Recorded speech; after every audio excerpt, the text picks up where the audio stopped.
पाठ पूजा चैनल में आज हम श्रीमद् भागवत गीता के 17वें अध्याय का महात्म्य सुनेंगे। श्री भगवान जी बोले, मंडलिक नामक देश में दुशासन नाम का राजा था। एक राजा किसी दूसरे देश का था, जिन्होंने आपस में शर्त बांधी, हाथी लड़ाए और कहा, जिसका हाथी जीते सो ये अमुक धन लेवे।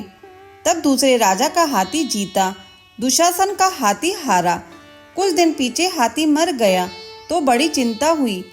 एक धन गया, दूसरा हाथी मरा, तीसरे लोगों में हंसी हुई, इससे निंदा हुई। इसी चिंता से राजा मर गया। यमदूत पकड़कर धर्मराज के पास ले गए। धर्मराज ने हुक्म दिया, ये हाथी के मुंह से मरा है, इसको हाथी की योनि दो।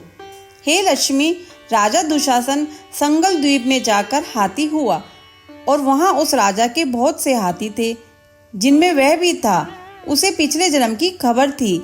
मन में बारंबार यह पछतावे कि मैं पिछले जन्म में राजा था, अब हाथी हुआ हूँ। बहुत रुदन करे, खावे पीवे कुछ नहीं।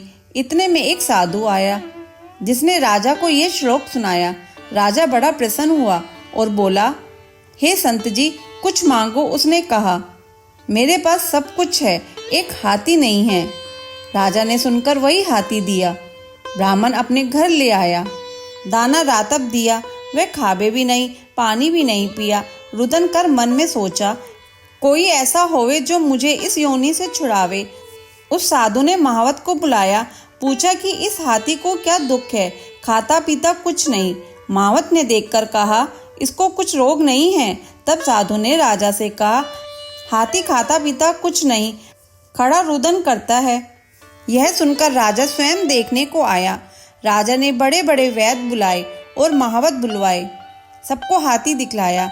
उन्होंने देखकर कहा, राजा जी, इसको कोई मानसिक दुख है, देह का कोई दुख नहीं है।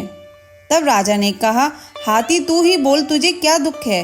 परमेश्वर की शक्तियों से मनुष्य की भाषा में हाथी ने कहा, राजन, तू बड़ा धर्मज्ञ है, वह ब्राह्मण भी बड़ा बुद्धिमान है। इसके घर का अन्न जो खावे बड़ा धर्मज्ञ होवे, मुझको क्यों मिले। तब साधु ने कहा, हे राजा, अपना हाथी फेर ले। राजा ने कहा, दान दिया मैं नहीं फेरता, ये हाथी मरे या जीवे। तब हाथी ने कहा, हे संत जी, तू मत सोचे, तेरे घर में कोई गीता की पोथी हो तो मुझे 17वें अध्याय का पाठ सुनाओ। तब उस साधु ने ऐसा ही किया। हे लक्ष्मी, 17वां अध्याय सुनते ही तत्काल हाथी की देह छूटी और देवदेही पाकर बैकुंठ हो गया। महात्म्य संपूर्ण। अगर आपको ये महात्म्य सुनना अच्छा लगा हो तो इसे लाइक करके शेयर करें। चैनल पे नए हैं तो सब्सक्राइब करें।